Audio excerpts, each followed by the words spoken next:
मनुष्य अपना जीवन विश्वास पर जीता है, परंतु विश्वास किसका?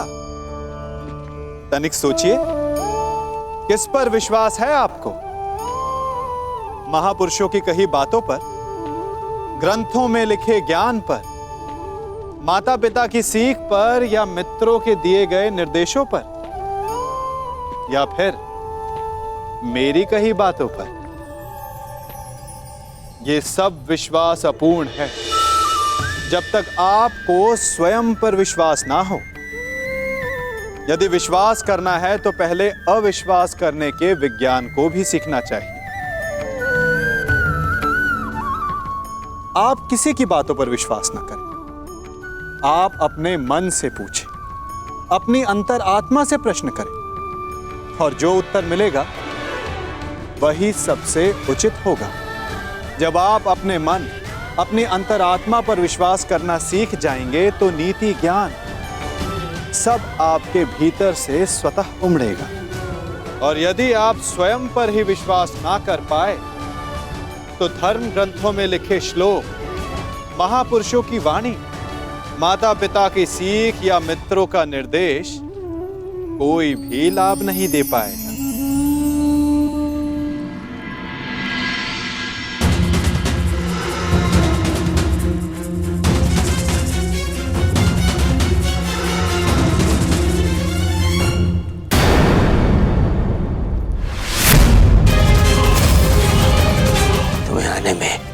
तनिक विलंब हो गया अनुज, तनिक विलंब।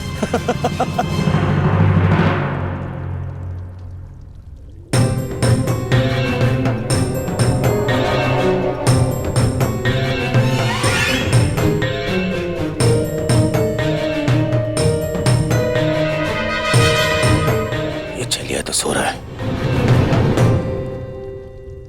प्रतीक्षा करनी होगी।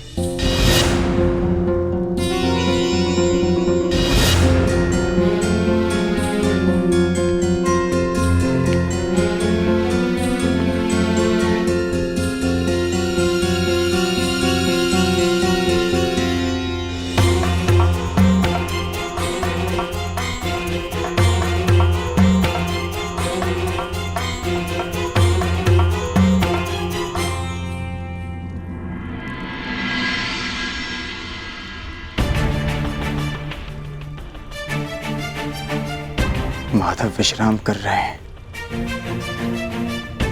जगाना उचित नहीं होगा।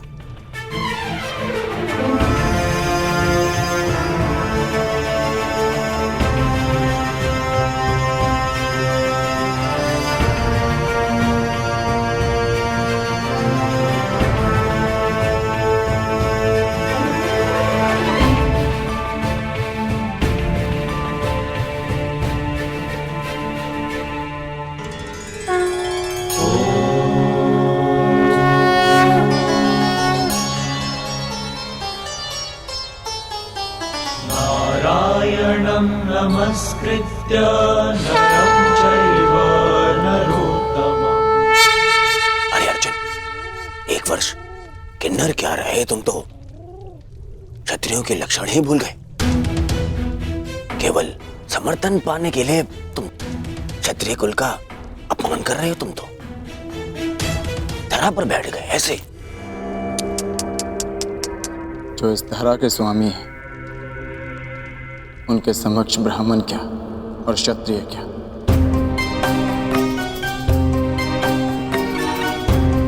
ना मैं इस समय क्षत्रिय हूं और ना ही मेरे मन में समर्थन का लोभ। मैं तो केवल इस समय एक भक्त हूं जो अपने आराध्य के चरणों में बैठा है।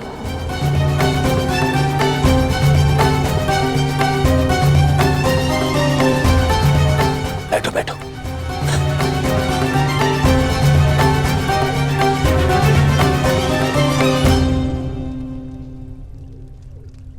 माधव,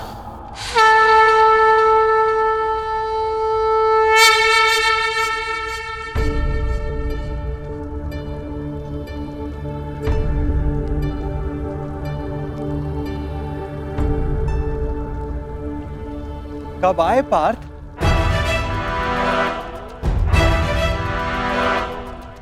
मुझे तो तुम्हारे आने का भान ही नहीं हुआ। आप विश्राम कर रहे थे माधव, इसलिए जगाना उचित नहीं समझा। और तुम नीचे क्यों बैठे हो? इधर आओ, मेरे समीप आकर बैठो।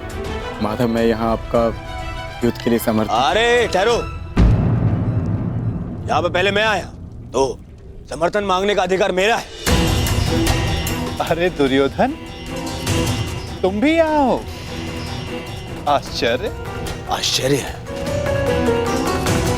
आश्चर्य तो मुझे हो रहा है। मेरे आने पर तो आप उठे नहीं, और अर्जुन के आते ही आपकी नींद खुल गई।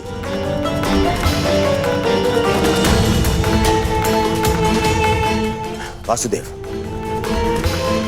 मैं यहां अर्जुन से पूर्व उपस्थित हुआ हूं, इसलिए समर्थन मांगने का अधिकार पहले मुझे मिलना चाहिए।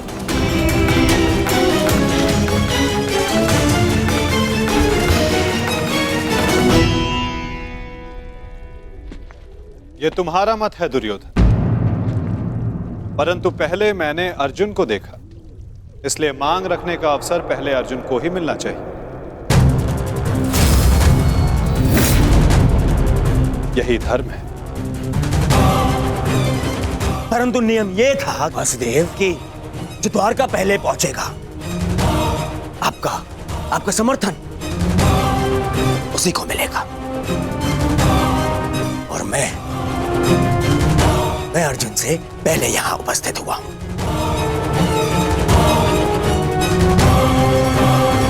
कदाचित तुमने नियम ठीक से नहीं सुना था दुर्योधन। नियम यह था कि द्वारका पहुंचकर मेरे समक्ष आकर प्रथम जो समर्थन की मांग करेगा, मैं उसका साथ दूंगा।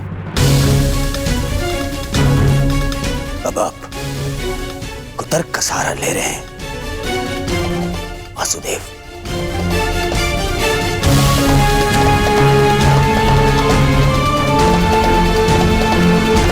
जानता था मैं कि आप पक्षपात अवश्य करेंगे। आरोप मत लगाओ माधव पर।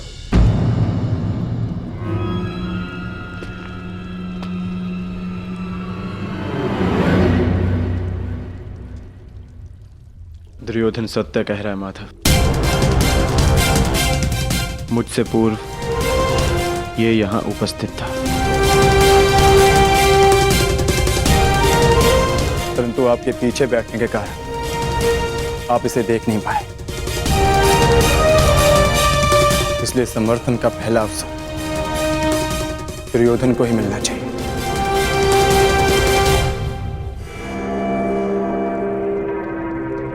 कुछ समझ में आया दुर्योधन? कुछ मांगने के लिए अहंकार नहीं, विनम्रता होनी चाहिए।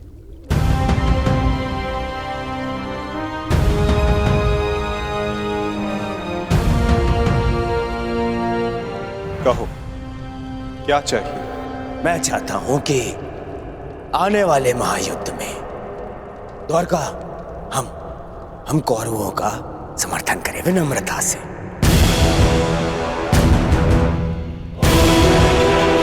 अपनी मांग पर अड़िग हो? हाँ, अड़िग हूं। मेरी यही मांग है। मैं चाहता हूं कि महायुद्ध में द्वारका हम कौरवों का समर्थन करें। ठीक है, तथास्तु।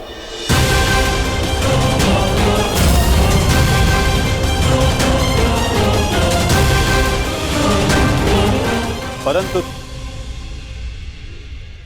तुम्हारे इस वचन ने मुझे बहुत बड़ी उलझन में डाल दिया है दुर्योधन।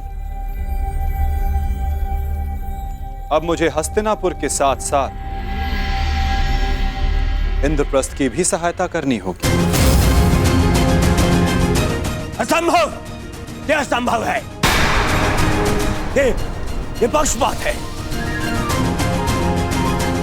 परंतु तुमने यही तो मांगा है गांधारी नंदन। मैंने वचन बोलने से पूर्व अपने मन की तुला पर उन वचनों को तौल लेना चाहिए दुर्योधन।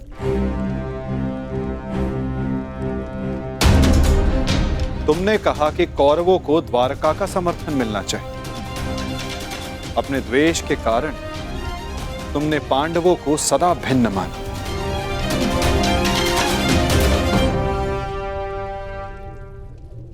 परंतु नीति अनुसार हर कुरु संतान कौरव है और पांडव भी उसी कुरु वंश के हैं जिसके लिए तुमने सहायता की मांग रखी है।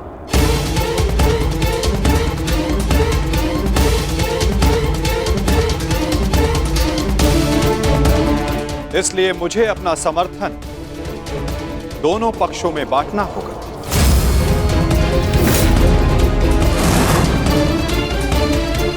इसलिए मुझे अपना समर्थन दोनों पक्षों में बांटना होगा।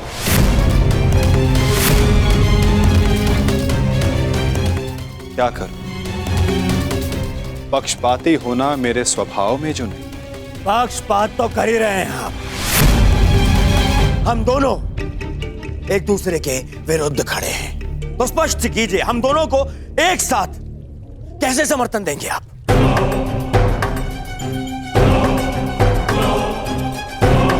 या ये भी आपका कोई छल है?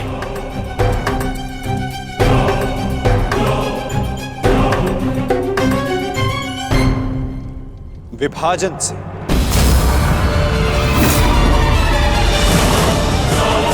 पहली बार युद्ध को टालने के लिए मैंने विभाजन का सहारा लिया था और इस बार युद्ध में सम्मिलित होने के लिए विभाजन करूंगा। मैं द्वारिका की शक्ति को 2 भागों में विभाजित करूंगा।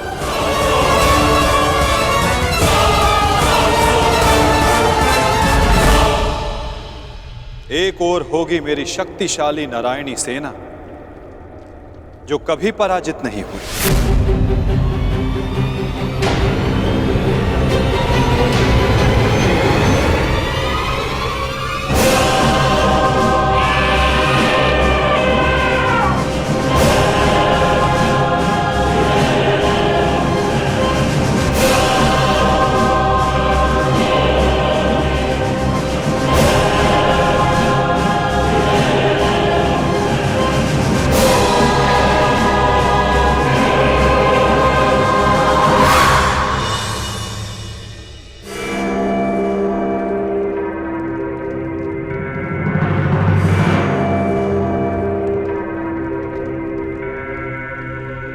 और दूसरी ओर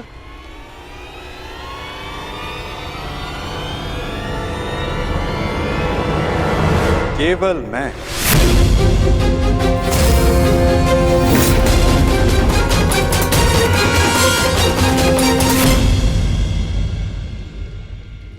अकेला और निहत्था। मैं वचन देता हूं किसी भी परिस्थिति में मैं इस युद्ध में अस्त्र नहीं उठाऊंगा।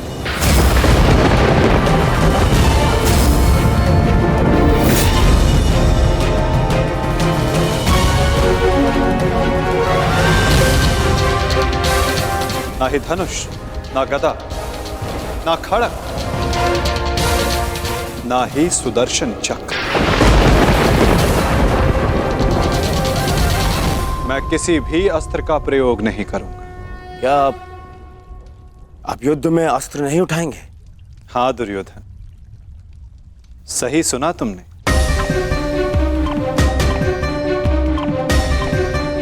मैंने निर्णय ले लिया है कि मुझे क्या चाहिए। नहीं दुर्योधन, पहले तुम्हें मांगने का अवसर नहीं मिलेगा। क्या?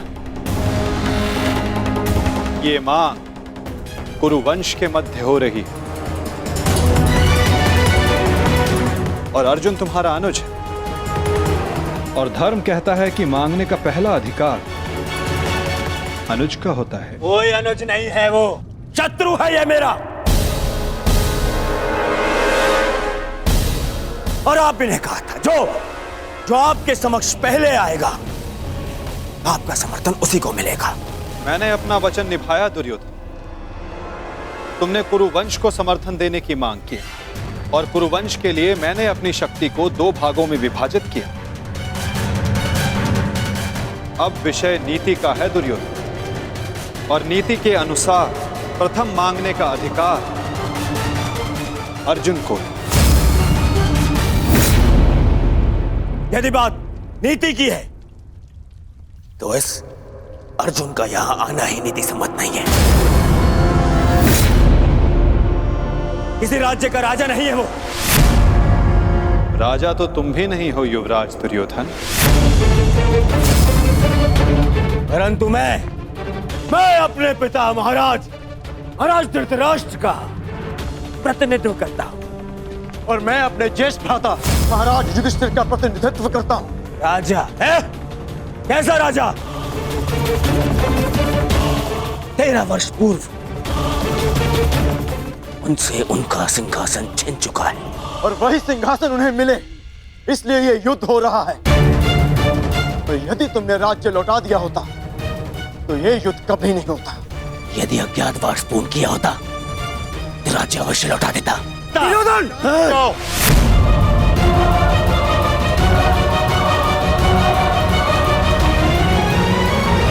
शांत हो जाओ तुम दोनों। ये मत भूलो कि तुम दोनों यहां अतिथि हो और अतिथि की मर्यादा होती। अपने अतिथि के घर पर यूं झगड़ा करना तुम दोनों को शोभा नहीं देता। तो जैसा कि मैंने कहा, अर्जुन को प्रथम अवसर मिलना चाहिए। आप चाहते हैं कि अर्जुन को नारायणी सेना चुनने का अवसर मिले। मुझे क्या चाहिए इसका निर्णय तुम मत लो दुर्योधन। माधव, आप अस्त्र उठाएं या ना उठाएं, मुझे मेरे पक्ष में केवल आप चाहिए। मुझे नारायणी सेना से कोई मोह नहीं। यदि नारायण मेरे साथ है तो मेरे लिए पर्याप्त है। मुझे आपकी सेना का नहीं, आपका समर्थन चाहिए।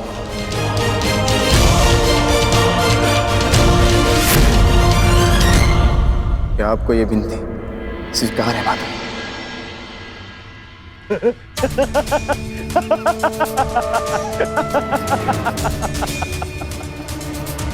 अब समझा मैं। ये 12 वर्ष के वनवास ने तुम्हारा क्षत्रिय गुण ही नहीं, तुम्हारी बुद्धि भी हर ली है। मूर्ख। स्वयं मेरे गले में विजयश्री की माला पहना दी तुमने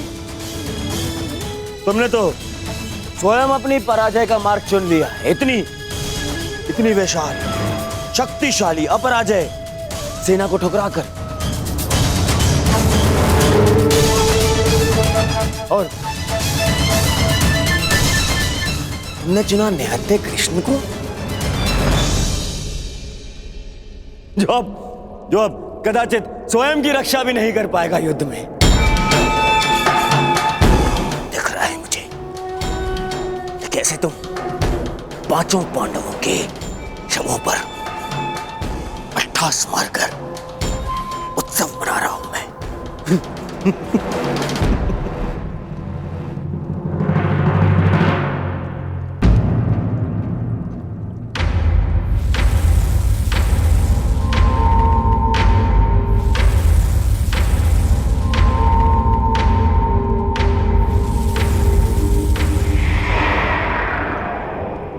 मुस्कुरा रहा है। नहीं, कुछ तो छल है। अब समझा। नारायणी सेना मुझे दे दी, जबकि उसके स्वामी तो आप स्वयं हैं। वो अपने ही स्वामी पर प्रहार कैसे करेगी? उल्टा वो तो हमारी ही सेना को हानि पहुंचाएगी।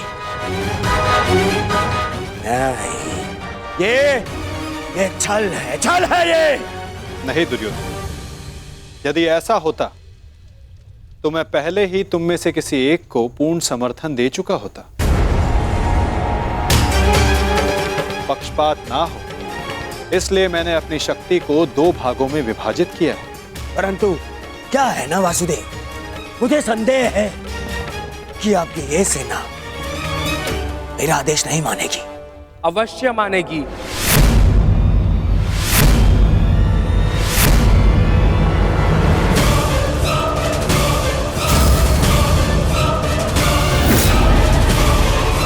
क्योंकि मैं नारायणी सेना का नेतृत्व करूंगा। वसुर श्री